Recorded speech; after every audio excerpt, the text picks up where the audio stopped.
मुख्यमंत्री जी से बापूराम जी के निर्देशन में मिले और उन तक बात पहुंचाई गई कि हमें नियमितीकरण तक पहुंचाया जाए। सरकार ने जो 2 साल की छूट दी है, छूट तो पहले भी दी थी मगर वो क्रियान्वित नहीं हुई थी। इसको लेकर आज बापूराम जी मुख्यमंत्री से मिले थे। उस दौरान विधायक बैराराम जी सियोल, बाबू सिंह जी राठौड़, अर्जुन राम जी गर्ग और देवेंद्र जी जोशी, महेंद्र जी मेघवाल अन्य विधायक गणों से मिले थे और उन तक बात पहुंचाई गई कि जिस तरीके से 2 साल की छूट थी वो क्रियान्वित होनी चाहिए और हमारा नियमितीकरण होना चाहिए। क्योंकि पिछले 17 साल से सरकार आई, कितनी भी सरकारें बदल गई मगर आज तक क्रियान्वित नहीं हुई, नए पदों का वर्गीकरण हुआ, न ही नियमितीकरण तक मामला पहुंचा। उसको लेकर आज बापूराम जी तक ने बात पहुंचाई थी मुख्यमंत्री तक। और उसके बाद में शिक्षा मंत्री जी को बापूराम जी, मैं और हरिराम जी, विष्णु अशोक जी, उनकी पूरी टीम के साथ शिक्षा मंत्री जी से भी बातचीत हुई है और उन तक भी बात पहुंची। जिस तरीके से जो सरकार ने छूट दी है वो छूट हमारा नियमितीकरण किया जाए और क्रियान्वित किया जाए, पदों का वर्गीकरण किया जाए और पद सर्जन करके नियमितीकरण कर दें। क्योंकि सरकारें हमने बहुत देखी है और हमारा मामला पहुंचना चाहिए। और बापूराम जी ने वो बात जो देकर कहा है कि हमारा नियमितीकरण करवाओ साहब, लंबा समय हो गया है और जिस तरीके से छूट दी गई है उसी तरीके से नियमितीकरण भी जल्दी से जल्दी क्रियान्वित करवाओ।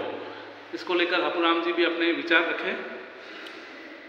आज नियमितीकरण और संघर्ष की कड़ी को आगे बढ़ाते हुए हमने पहले एयरपोर्ट पर पूरी टीम के साथ में वहाँ मिले और बहुत बढ़िया बात रखी। और उसके बाद में जैसे ही हमें लगा कि भाई शिक्षा मंत्री जी आज प्रेस कॉन्फ्रेंस करने वाले हैं और वहाँ पॉलिटेक्निकल कॉलेज में, तो हम यहाँ सभी लोग यहाँ आ गए। यहाँ आने के बाद में प्रेस कॉन्फ्रेंस जैसे ही हुई, जैसे ही वो बाहर निकलने को आए तो हमने शिक्षा मंत्री जी से पूरे सब लोगों ने जवाब तलब किया कि शिक्षा मंत्री जी आपने सभी के लिए बजट में सब कुछ किया और आप बड़ी बड़ी बात की है, लेकिन हमारे लिए कुछ भी नहीं किया। जबकि आपने जो एंगल में जो एंगल बनाए हैं, जो नियम बनाए हैं, उन नियमों में पूरे हम फिट है, उस नियमों में आ रहे हैं। उसके उपरांत भी हम 24,000 लोगों को आप नियमितीकरण की प्रक्रिया में क्यों डाल रहे हो?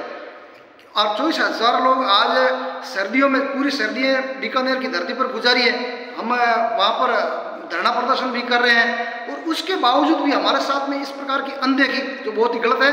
और हमारे हरिराम जी ने तो यहाँ तक कह दिया कि हम एक पंचायत में कहो या एक स्कूल में कहो 4-4 और 3-3 लोग लगे हुए हैं और आपकी आगे पंचायती राज चुनाव आने वाले हैं, तो इस प्रकार से आप बार बार हमें संकल्प पत्र में भी लेते हो। ये भी हमने सभी ने बात की कि आप संकल्प पत्र में लिया लेकिन भूल जाते हो। संकल्प पत्र में लेकर आपने 100 दिन की कार्य योजना में लेकर 80 दिन के बाद में हमें बाहर निकाल दिया अचानक। ये बात भी हमने पूरी रखी। तो शिक्षा मंत्री जी ने कहा कि भाई मेरे सब ध्यान में, सर ध्यान में रखने से काम नहीं होगा, हमारा काम तो आप रुचि लेके करोगे तो ही होगा। और उसके बाद में और भी कई ऐसी इस प्रकार की बातें ही पूरी ठोक बजाकर हमने एक विधायक को कही।